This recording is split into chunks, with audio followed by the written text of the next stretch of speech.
যখন ওপারে চলে যাব ক্ষমা করতে পারবা?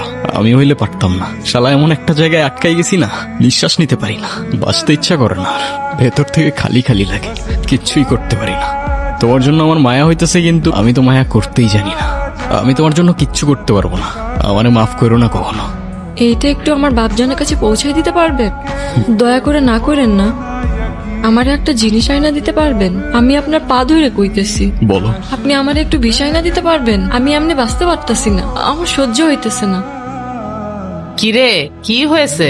আমি তোমার কাছে কখনো কিছু চাই নাই বেগম জান। কিছু চাইবি? আমরা যদি একটা মেয়েরে ছাইরা দেই, আমাদের ধান্দায় কি খুব বেশি লস হয়ে যাবে বেগম জান? মালা, এই লাল কুঠির কিছু নিয়ম আছে জানিস তো? ছোটবেলা থেকেই তো নিয়ম মাইনে আসতেছি বেগম জান, একটা মেয়েরই কি ছাইরা দেওয়া যায় না? আমার গুরুর কি ইশক হয়েছে নাকি? হ্যাঁ, ইশক না বেগম জান, ভালোবাসতে তো তোমরা কখনো শেখাওই নাই। ভুল করতে চেষ্টা করো, আগুন জ্বলবে। আগুন জ্বলতেছে তো বেগম জান, আবার বুকে।